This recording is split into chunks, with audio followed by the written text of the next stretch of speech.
Voilà, bonjour à tous. Joie d'arriver chez vous via la vidéo, mais aussi à vous, merci de m'accueillir et surtout d'accueillir la parole de Dieu que nous allons partager ce matin. Quel que soit l'endroit où vous êtes, il y a une certitude, Dieu bénit. Et au travers de sa parole, il va nous réjouir et nous encourager, mais aussi nous exhorter. Aujourd'hui est un jour de grâce que le Seigneur nous accorde pour proclamer le beau nom du Seigneur Jésus et montrer au monde que Jésus-Christ est le Fils de Dieu et lui demander s'il croit ce Jésus qui est ressuscité d'entre les morts. Cela fait déjà une semaine que nous avons célébré cette bonne nouvelle de Pâques pour notre foi en Jésus-Christ, une foi qui s'appuie sur un Seigneur vivant, un Seigneur qui est ressuscité, qui est sorti de la mort. Et je nous invite à assister à une conversation assez particulière entre Jésus et Thomas, qui s'est passée il y a environ 1990 ans, en un dimanche comme celui-ci, 8 jours après Pâques.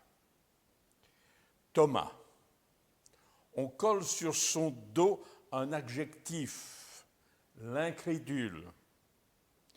Une expression aussi que l'on entend aujourd'hui pour exprimer une certaine difficulté à saisir, à croire quoi que ce soit, mais en particulier la parole de Dieu, et malheureusement que l'on rencontre dans la bouche de certains chrétiens. « Ah, moi je suis comme Thomas, je dois voir pour croire. » Alors qu'en fait, la foi croit l'invisible et ramène dans le visible ce que nous croyons, c'est-à-dire l'invisible, Dieu lui-même.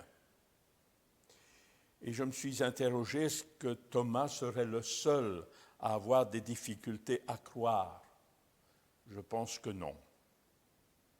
Que s'est-il passé le soir de Pâques? Voici donc une semaine déjà pour nous, mais 1990 ans pour le Seigneur Jésus. Et je vous invite à ouvrir la parole de Dieu dans l'évangile de Jean au chapitre 20 et nous ferons la lecture de ce qui s'est passé le soir de ce jour de la résurrection. Et nous lisons les portes, Jean chapitre 20, verset 19. Les portes de la maison où les disciples se trouvaient rassemblés étaient fermées, car ils avaient peur des chefs des Juifs. Jésus vint et se présenta au milieu d'eux et leur dit « Que la paix soit avec vous. » Et après avoir dit cela, Jésus leur montra ses mains et son côté, et les disciples furent remplis de joie en voyant le Seigneur. Jésus leur dit à nouveau, « Que la paix soit avec vous. Et tout comme le Père m'a envoyé, moi aussi, je vous envoie. » Et quelques versets plus loin, au verset 24, voici ce qu'il est dit. Thomas, appelé Didyme, voilà parfois des mots grecs, parfois des mots araméens, qui signifient jumeaux. Thomas, appelé Didyme, l'un des 12, n'était pas avec eux lorsque Jésus vint. Question. Où était passé Thomas?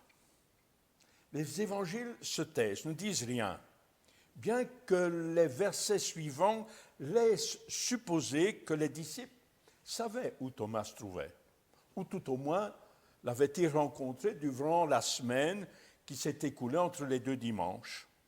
Et nous lisons au verset 25, « Les autres disciples dirent à Thomas, « Nous avons vu le Seigneur. » Et la réponse de Thomas est celle-ci, « Si je ne vois pas dans ses mains la marque des clous, si je ne mets pas mon doigt dans la marque des clous, si je ne mets pas ma main dans son côté, je ne croirai pas. » Ce verset 25 manifeste le refus de Thomas l'incompréhension sur ce que les disciples viennent de raconter, nous avons vu le Seigneur. Thomas ne croit pas, l'incrédulité. Remarquons que les disciples ne disent pas « le Seigneur est ressuscité », mais simplement « nous avons vu le Seigneur ».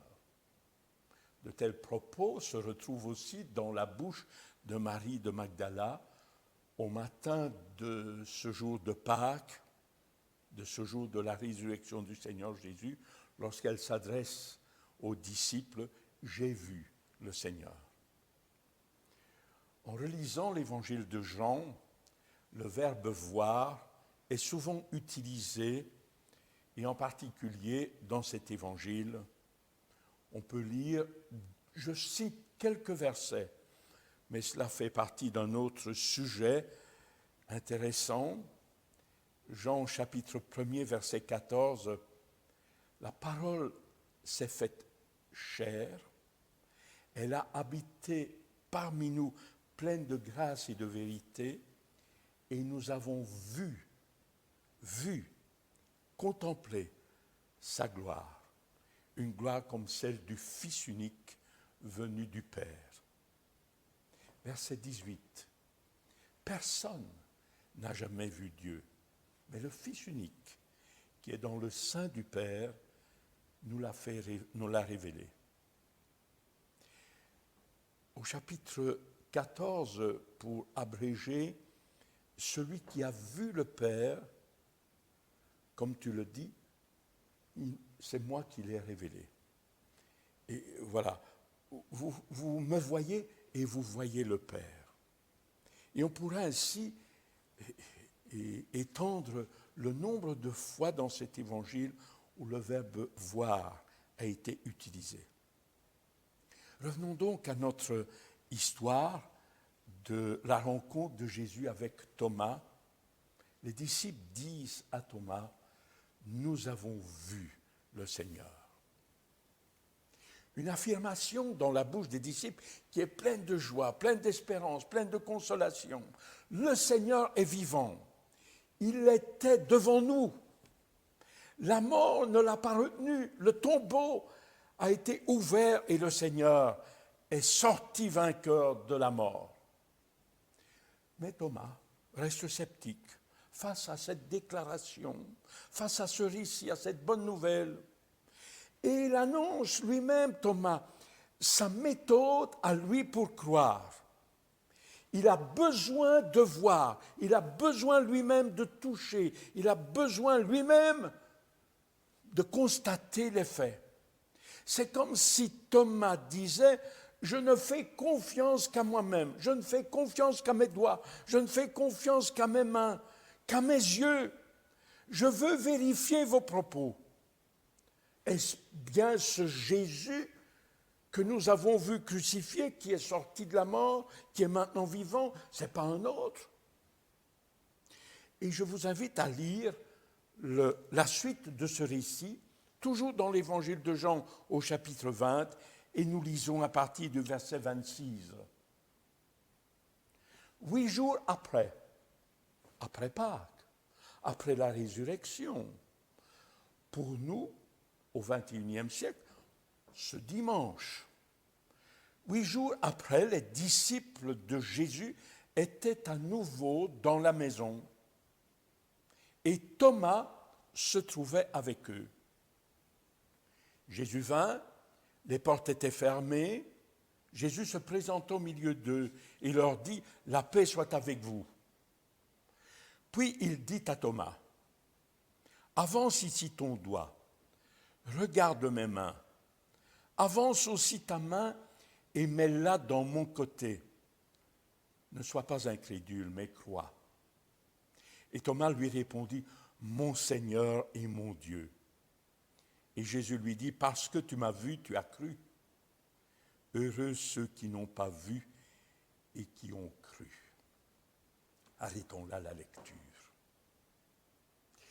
Remarquons que dans ce récit, la peur des Juifs n'est plus mentionnée. Et pourtant, nous sommes face à la même situation. Point par point, comme si l'histoire était réécrite dans sa totalité. C'est Jésus qui a de nouveau pris l'initiative de ce rendez-vous. La porte était fermée, comme 8 jours auparavant. Le corps du Seigneur Jésus, glorifié, n'a plus les limites du corps que Jésus avait dans son ministère terrestre. Jésus sait que Thomas est présent. Voilà une deuxième différence par rapport au texte vécu de la semaine passée. Jésus se tient au milieu. Et dans le sens original, le mot utilisé, c'est Jésus se tient debout. Et debout, c'est-à-dire dans la posture de quelqu'un qui est relevé, et en particulier qui est relevé de la mort. Et Jésus, comme la fois précédente, souhaite la paix. Mais la paix, bien sûr, avec Dieu, comme résultat de sa mort et de sa résurrection, la paix avec Dieu, la possibilité pour celui qui croit d'être réconcilié avec Dieu, et dès lors, lorsque nous portons foi à la parole de Dieu, et lorsque nous en vivons, recevoir dans nos cœurs la paix de Dieu qui surpasse toute intelligence. Ainsi, comme nous l'avons dit, l'histoire se répète. Et mon avis, c'est que c'est volontaire qu'il en soit ainsi, voulu par Jésus, afin que Thomas n'ait aucun droit de douter sur ce que les disciples ont vécu 8 jours avant et qu'ils ont raconté à Thomas durant la semaine. C'est le même récit, point par point. Et Jésus veut consolider cette parole, la parole des témoins des disciples. Et après la salutation que Jésus fait aux 11 disciples présents, Jésus s'adresse à Thomas en particulier. Il est possible d'écouter le silence des gestes que Jésus a avec Thomas. À plusieurs reprises, dans les évangiles, nous voyons le regard du Seigneur Jésus qui croise le regard d'autres personnes, le jeune homme riche, Pierre. Et ne serait-ce qu'au travers du regard, ces personnes se sentent sondées, pleines d'amour, pas des regards qui écrasent, mais des regards d'affection. Et si, permettez-moi d'analyser le regard du Seigneur Jésus pendant qu'il donne des ordres à Thomas. Jésus semble dire à Thomas, dans le silence, dans le croisement du regard, « Tu sais Thomas, il y a 8 jours, je n'étais pas là. Et quand tu as exprimé tes doutes, et pourtant, j'ai lu dans ton cœur, j'ai entendu tes revendications. Aujourd'hui, 8 jours après, je suis devant toi et je viens répondre à ta demande. J'acquiesce à ta demande. Je m'offre à toi. » Et Jésus, alors de prendre la parole et de dire à Thomas, « Thomas, avance ici ton doigt, regarde mes mains, avance aussi ta main et mets-la dans mon côté. Ne sois pas incrédule, mais crois. » 4 ordres que Jésus donne à Thomas. Je ne sais pas si Thomas a pratiqué ces gestes, mais je voudrais méditer sur chacun de ces ordres. L'Évangile se tait, ne raconte rien. Mais dans ma réflexion, je me suis placé dans cette scène et mes pensées, les voici, je les partage avec vous. Premier ordre. Thomas, avance ici ton doigt. On est dans le silence du geste. Avance ici. Pas n'importe où, Thomas. Jésus est en train de préciser l'endroit où Thomas doit mettre son doigt. Jésus montre la direction que le doigt de Thomas doit prendre. Ce doigt qui sert à pointer, qui sert à montrer une direction. Jésus, au travers de cet ordre, est-il en train de rappeler à Thomas que 10 jours avant, rappelle-toi Thomas, lorsque nous étions dans la chambre haute, après le lavage des pieds, après le repas de Pâques, de cette Pâques juive dans laquelle j'ai initié la Sainte Seine, le repas du souvenir de ma mort, de ma résurrection et de l'espérance. Rappelle-toi Thomas, je vous ai encouragé de ne pas être troublé par les circonstances que vous alliez vivre, de croire en Dieu et de croire en moi. Rappelle-toi ce que je t'ai dit. Et nous lisons dans Jean chapitre 14. Il y a plusieurs demeures dans la maison de mon Père. Si cela n'était pas, je ne te l'aurais pas dit, je ne vous l'aurais pas dit. Je vais vous préparer une place, et lorsque je m'en serai allé et que je vous aurai préparé une place, je reviendrai, je vous prendrai avec moi, afin que là où je suis, vous y soyez aussi. Et Jésus d'ajouter, vous savez où je vais, vous en savez le chemin. Rappelle-toi, Thomas, la question que tu m'as posée. Seigneur, où vas-tu?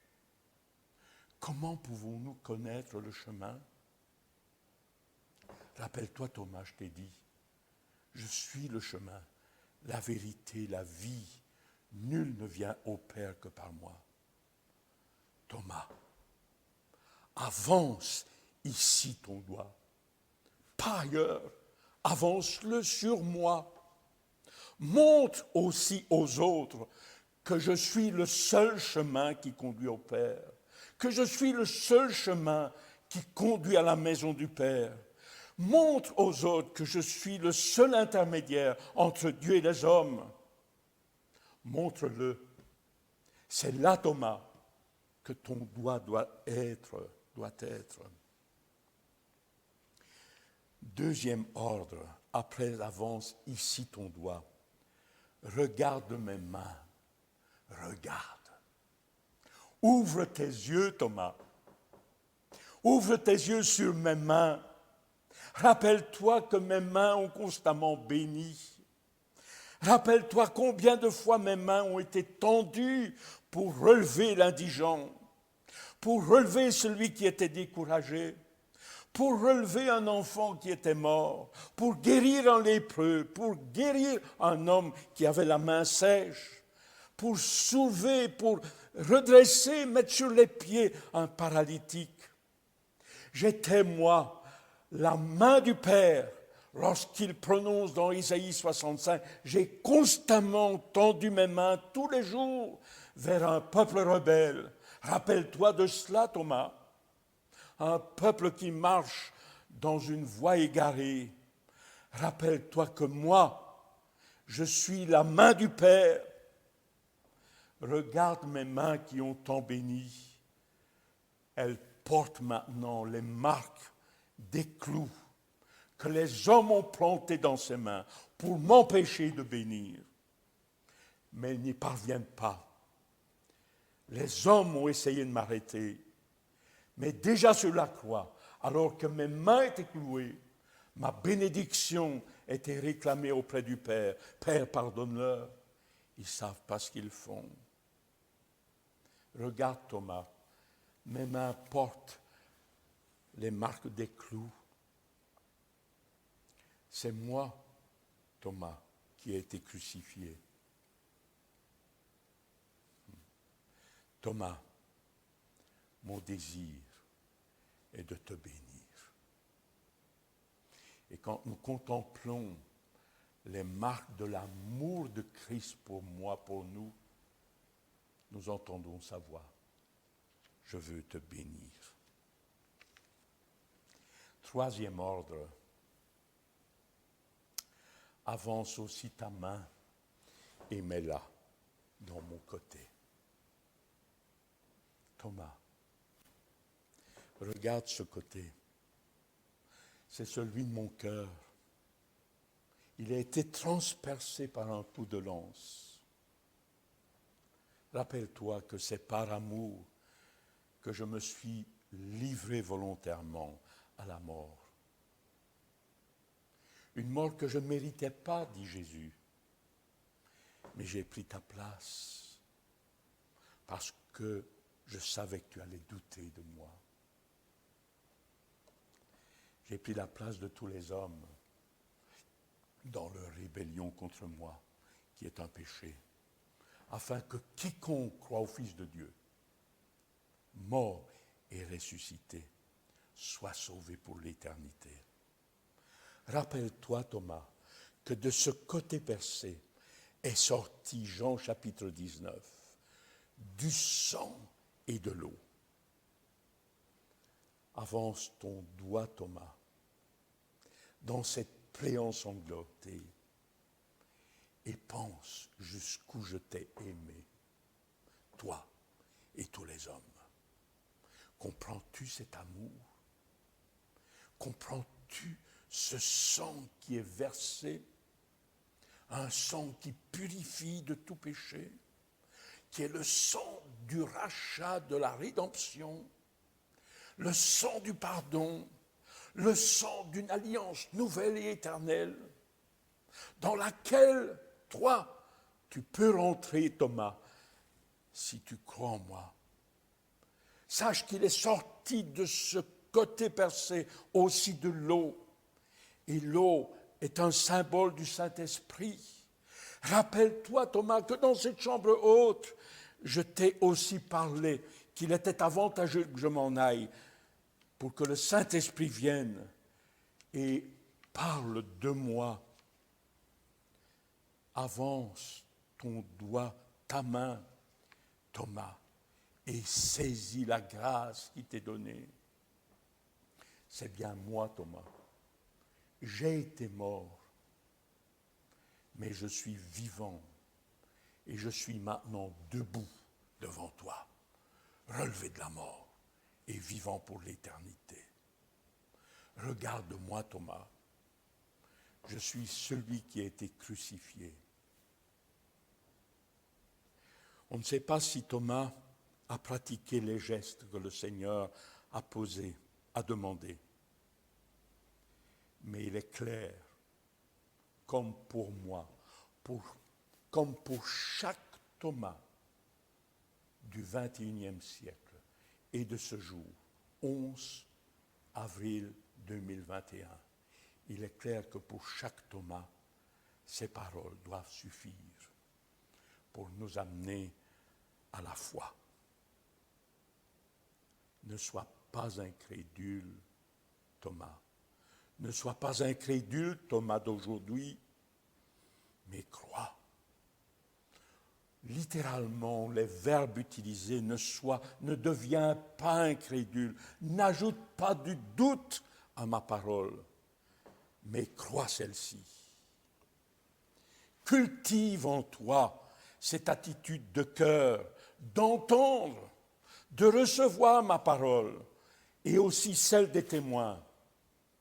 Enlevons toute racine d'amertume et de doute qui étouffe cette bonne semence. Enlevons ces cailloux qui empêchent cette semence de prendre racine. Enlevons ces épines qui étouffent par le doute et qui empêchent la parole de prendre vie, de germer, de porter du fruit.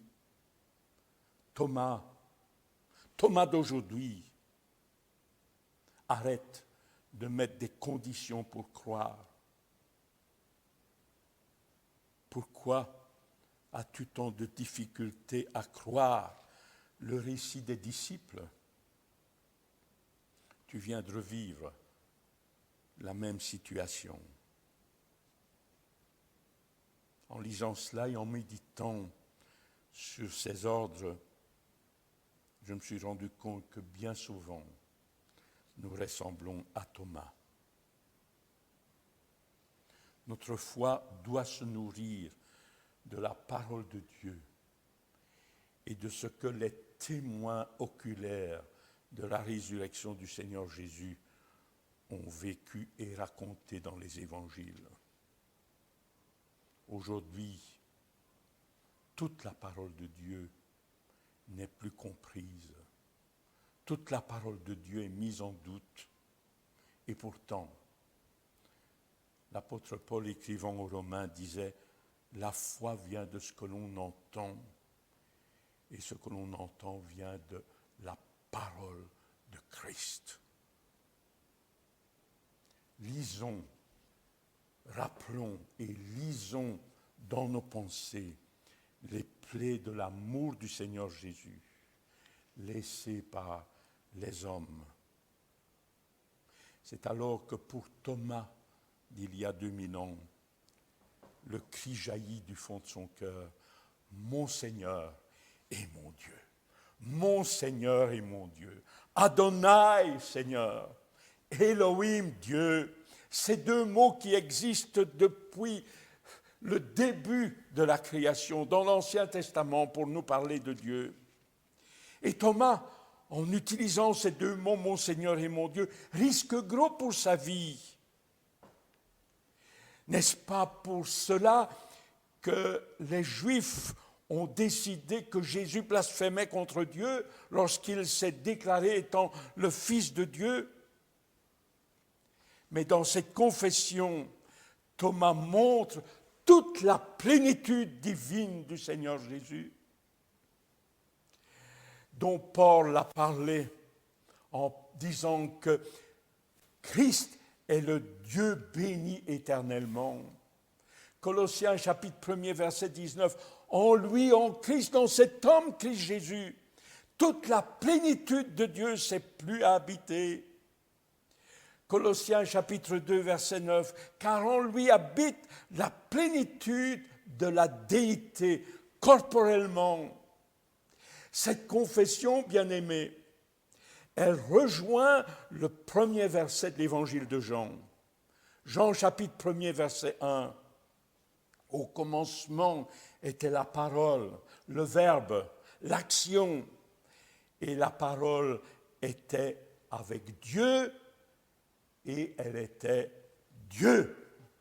Cette parole, ce verbe de Dieu, a pris forme humaine et porte le nom de Jésus.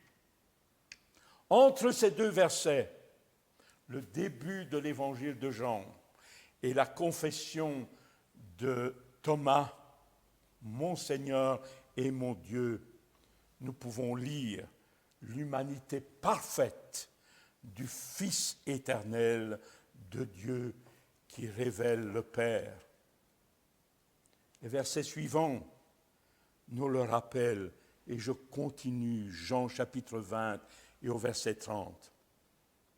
Jésus a encore fait beaucoup en présence de ses disciples, beaucoup d'autres miracles qui ne sont pas écrits dans les livres. Et au chapitre 21, il est mention que même tous les livres du monde ne suffiraient pas pour écrire tout ce que Jésus a fait. Mais je souligne le verset 31. Mais ces choses ont été écrites afin que vous croyiez que Jésus est le Christ, le Fils de Dieu, et qu'en croyant, vous ayez la vie en son nom. Bien-aimés, toute la révélation de Dieu tend vers cela. Enlever quoi que ce soit de cette parole divine, c'est faire Dieu menteur. C'est mettre du doute, tel que dans les premiers jours de la création avec Adam. Toute la révélation tend vers cela, à savoir montrer le Fils éternel de Dieu dans l'homme Christ Jésus. Et pour ceux qui sont de croire pleinement dans cette parole, Jésus formule un vœu, et je lis au verset 29, « Parce que tu m'as vu, Thomas, tu as cru. Heureux ceux qui n'ont pas vu et qui ont cru. » Le mot « ceux » m'interpelle parce qu'il s'adresse à moi. Il y a, bien sûr, heureusement qu'il y a des témoins oculaires qui ont rapporté dans l'Évangile dont nous venons de lire une portion, qui ont rapporté des faits vécus avec le Seigneur Jésus. Nous ne sommes pas, nous, des témoins oculaires, mais nous sommes invités à porter foi dans cette parole de témoignage des disciples. Conclusion. Seule la foi en Jésus-Christ donne la vie éternelle. Crois-tu au Fils de Dieu?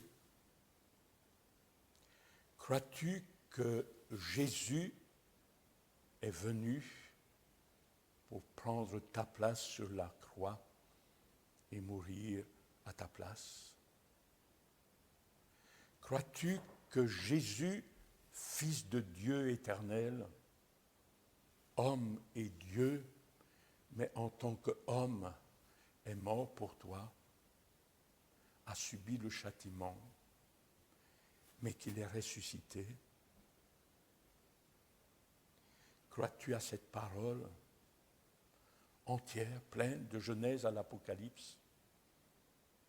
Ou es-tu en train de te dire qu'il y a certains textes de cette parole qui sont des fantasmes, qui ne méritent pas d'être écrits? C'est là, le déluge. Crois-tu que cela a réellement existé? Alors, bien-aimés, nous avons l'occasion d'exercer notre foi qui dépend non pas de ce que nous voyons, mais qui dépend de ce que nous entendons et lisons de cette parole. C'est le cadeau merveilleux que Dieu nous fait par son esprit, de permettre d'entendre, de comprendre les pensées profondes de Dieu, ce mystère insondable de l'amour de Dieu pour nous. Jésus est vraiment le Fils de Dieu. Heureux ceux qui croient sans avoir vu.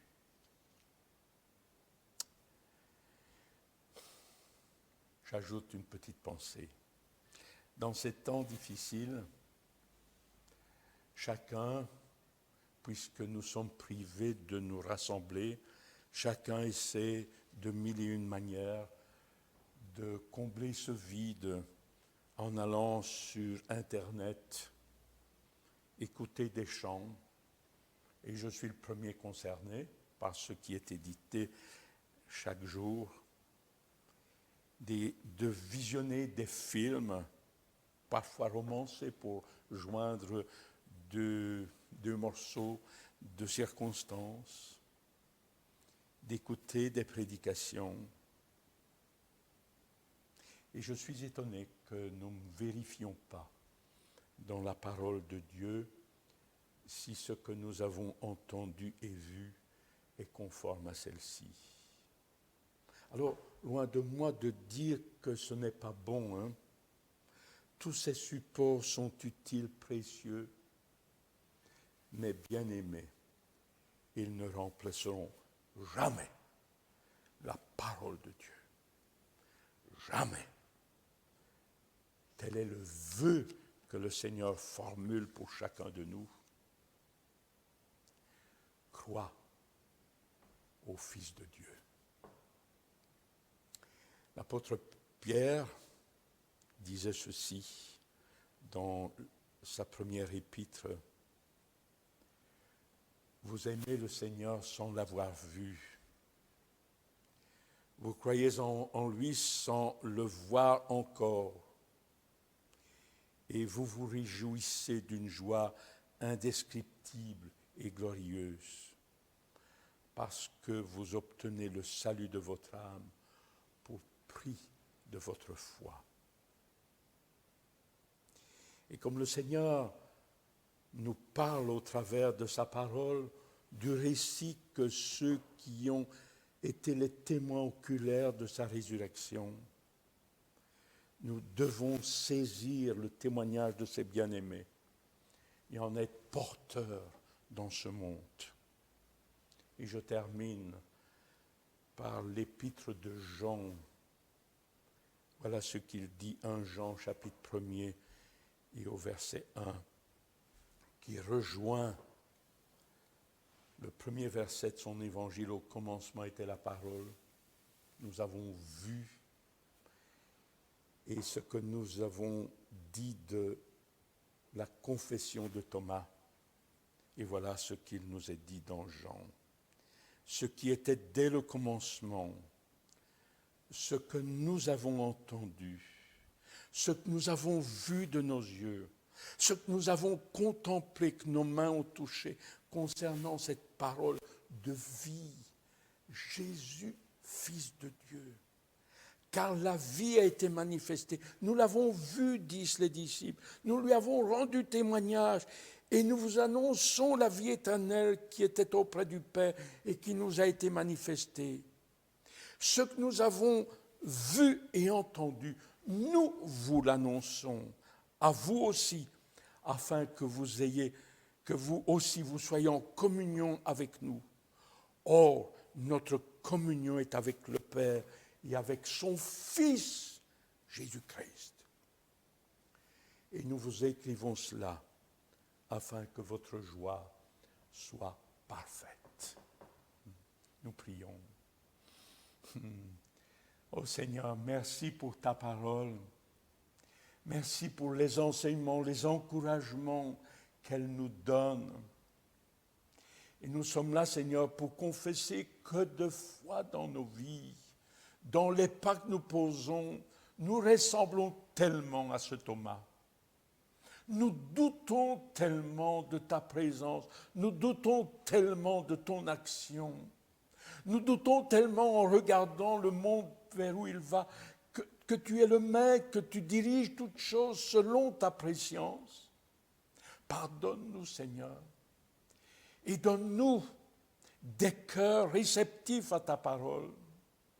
Seigneur, nous voulons enlever de ce cœur si souvent tourmenté, agité dans nos pensées, nous voulons enlever tous ces cailloux, toutes ces épines, toute cette dureté du cœur, afin que ta parole pénètre en nous, qu'elle porte du fruit, qu'elle germe, qu'elle porte du fruit, que de l'abondance de celle-ci, nous puissions, Seigneur, déverser cette parole autour de nous, avec vérité.